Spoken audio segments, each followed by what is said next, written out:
We haven't seen tobacco branding fully on a Formula One car for more than a decade now, but tobacco companies are back in the Formula One news at the moment, specifically with Philip Morris and Ferrari and British American Tobacco and McLaren.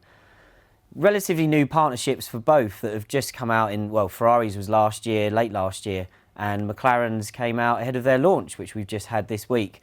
I have our F1 reporters Ed Straw and Scott Mitchell here to discuss what's really going on here.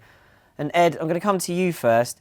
This isn't overt tobacco branding, that's obvious, but what exactly are these companies doing and how have they managed to get back in an area where effectively their money has been banned? Well, it's very clearly meant to not be a tobacco brand and isn't a tobacco brand. In the case of Philip Morris on the Ferrari, we've got Mission Winnow there. There's the logo there on the airbox.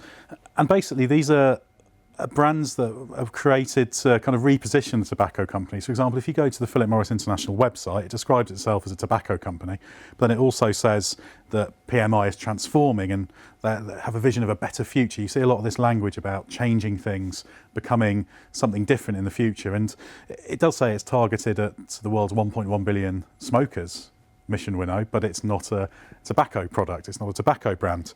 So it's part of this general move for these companies to position themselves for a world where tobacco smoking is not considered so socially acceptable or legally acceptable. So it's part of that. And similarly, we have McLaren, its new partnership with British American Tobacco, and that's this brand, the A Better Tomorrow. Again, not a tobacco brand, and it's part of BAT's Transforming Tobacco project, they call it, which is again similar thing, repositioning themselves as something different to just a pure tobacco company. And they say that we have a clear ambition to lead the transformation of our industry by offering adult consumers a range of potentially reduced risk products. Obviously, in the case of the Philip Morris Ferrari partnership, that's been going on for a long time. That was continuous.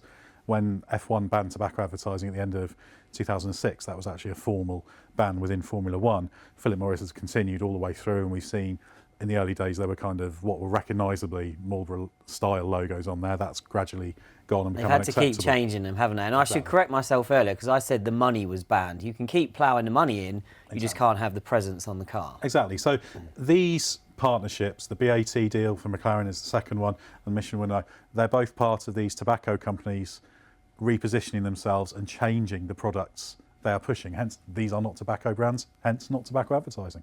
So Ed's kind of explained there, Scott, that basically we're not seeing branding for a tobacco product that you can go out and buy. So that appears to be, is that how they're getting around it? Because we know, simply put, that Philip Morris and British American Tobacco, BAT, they're tobacco companies. So when we've been looking into this, have you got an understanding now of why this is okay in Formula One? Well, you kind of have to offer your best guess. Logically, as Ed explained, it does seem to be related to the fact that they're not explicitly pushing tobacco products. They're not explicitly pushing cigarettes anyway. But it's a bit confusing. It would be good to get actual clarification from them, because, for example, when we had the news about the McLaren and the BAT deal, BAT's side, they said that they'd have on and off car.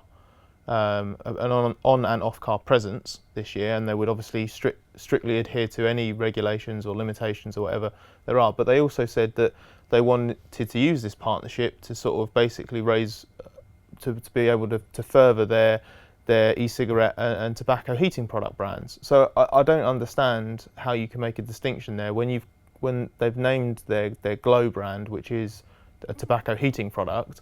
It's a bit confusing. It does seem to be that if you look at the car doesn't explicitly say, try this e-cigarette or have this tobacco heating product. A Better Tomorrow, as a slogan, is company jargon, effectively. All it is. There's nothing in any directive or rule or law in F1, in the EU, in the World Health Organization, whatever, that says you can't promote a sort of meaningless phrase that hints at nice things and pretty rainbows and stuff like that. So it's a little bit, I think it comes down to the vagueness of it. Mission Winnow, you go on the Mission Winnow website or you try and find information about it, it's nothing until you dug into the trademark, didn't you? And like all of the things that Mission Winnow is associated with, like then it becomes very clear that this is linked to tobacco, doesn't it? Both British American Tobacco, Philip Morris International, no question they're tobacco companies, but they're also maybe primarily tobacco companies that are trying to change. So they're pushing non-tobacco products. So it's all about being to the letter of the law, what is correct, what isn't correct, and that's what matters. So you can make all sorts of other arguments, but the heart of the matter is it legal to the laws as put forward what they're doing? And until an organisation with any kind of legal oversight says actually this is illegal, then they're presumably on safe ground. Referencing, the letter of the law and being specific, what I found interesting in the release about McLaren and BAT was the constant reference to potentially reduced risk products. I think that's how they described it. It's such a specific way of wording it. That's not how you want to market what you've got, is it? If you're saying, okay, well, these products are better for you than smoking a cigarette, you don't want to have to formally describe it as a potentially reduced risk product. So I think that to me anyway read like a very specific, okay, we need to word it this way because we have to word it this way. So one of the things from the Ferrari launch that was interesting is we can see where the Mission Winnow branding is. The logo is now in that sort of matte black. It looks like dark grey there because the pictures are a bit weird, but it's now matte black. And what that's done is it was in white before, and when that appeared, you had, whether by accident or design, you had effectively a white chevron on a red background, which is quite similar to Marlboro logos, and now you don't have that anymore. Again, we don't know whether that livery changed like that and the colour changes by accident or by design, but that to me seems to address part of the concern that's been raised out in Australia. And it's when you get down to these sort of subtleties, I get that it comes down to what the law is, what's illegal, what isn't explicitly. On a ethical, moral basis, I personally don't like that stuff. I know that you've considered that technically correct to be the best kind of correct, but I find it a little bit I'm personally a bit uneasy about it. Well, it's one of those difficult things. Companies, for the most part, there are some exceptions, are largely amoral. They'll exist to make money. And you see all over the websites of these companies, British American Tobacco, Philip Morris International, other tobacco companies, they all use this same language about being responsible, changing, transformation, new future, different way of doing things, all these ways they're trying to reposition themselves, which is this is part of. And it'd be nice to know what some of those phrases really meant. Well, a lot of them are basically fairly empty, because if you tie down to it, if you say to me, what actually does Mission Winnow do? What's a Mission Winnow product? I can't pick something up and wave it at you. And you say, can't pronounce that's it. What it is. No, I can't. But it always sounds like Mission Win Now later, which is presumably the objective of all F1 teams, rather than Mission Win later. Some of them just want to race for points. Well, that's true. Mission grab a 7th place on a good day. Yeah, that doesn't sound so snappy, does it? But yes, it's very clear what they're doing, but it's not necessarily from a personal perspective what is right and what is wrong. But yeah, the law is what's the big question here, and that is what these companies have to operate with. And ultimately, no matter what your stance is on tobacco companies, they do exist, and they do have a right to try and reposition themselves. It gets very, very murky if you start putting too many moral judgments on these things. I mean, that's something for F1 to decide. If F1 decides in itself we don't want any connection, then okay, you could find a way internally maybe to do something about it. But when it comes down to what is Mission Winnow, what's this British American Tobacco Better Tomorrow platform, which is brand new, so we don't really know exactly what that means as well, because that was only launched in conjunction with the McLaren launch that we've just had. So you just have to see what they're going to do. Yeah, it's all about positioning. It's advertising, ultimately. It is a tobacco company that isn't advertising something. The question is it advertising directly tobacco?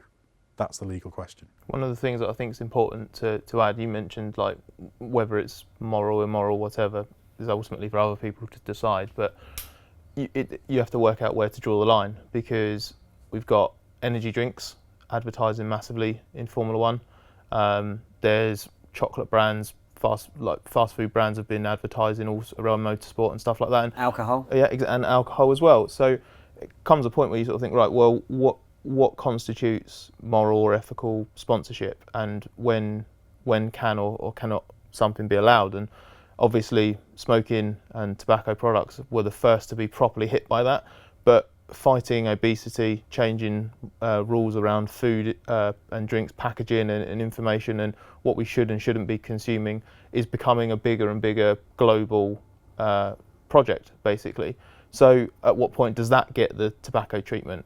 How close is alcohol to getting the tobacco treatment? So difficult to sort of string up one particular area as the sole problem area and say that's the sole evil that needs to be tackled. It will just come down to what the rule makers, whether it's F1 itself, the FIA, or any actual legislative power that it works to in Europe or around the world, decides is either moral or outright illegal.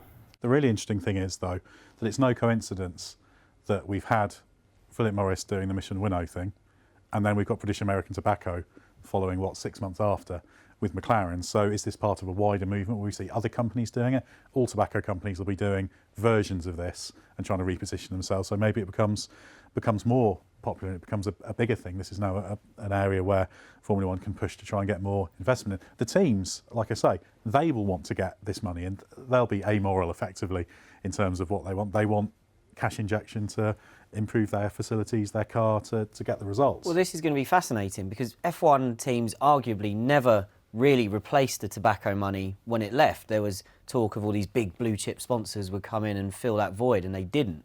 So many F1 teams effectively used to be propped up by tobacco firms, and if these sort of things remain legal, you could actually find it being quite lucrative for some of the smaller teams on the grid. Especially if, there are brands that were involved in F1 for a very long period of time, and when BAT were last involved in F1, obviously they owned an F1 team, and the only reason that got sold to Honda and the reason they withdrew was because they couldn't see a way to advertise their tobacco products anymore. So that's the sort of money that we're talking in these companies. They literally bought and owned an F1 team. So I'm sure that if there are ways to get in legally, and because there will be checks and balances on this. It's an emerging thing. We saw it for the first time at the end of last year. Now there's two elements to it on the grid. So it'll be the sort of thing that comes under greater scrutiny if it passes, and there are guidelines set up. So okay, you can't go this far, but this is sort of the degree to which we'll accept. Then I'm sure you're right. I'm sure other companies are going to pile in because it makes sense. It's a brilliant global platform, and the teams are going to love having some of that money again. And just to put a number on the amount of money Formula One was getting in from tobacco, when the FIA announced that there would be the ban on tobacco advertising to come in late 2006, they actually announced it in 2001. And at that point, they said that the amount of money coming into Formula One in terms of tobacco sponsorship was probably more than $350 million a year. So that's the amount of money you're trying to replace that, as you say, Formula One has at best partially replaced. So clearly, there's still that underlying connection. They like Formula One as a platform, these companies, to promote their products, their non-tobacco products, obviously, in this case. So yeah, again, teams will think potentially there's money there. Perhaps we can get some of that back.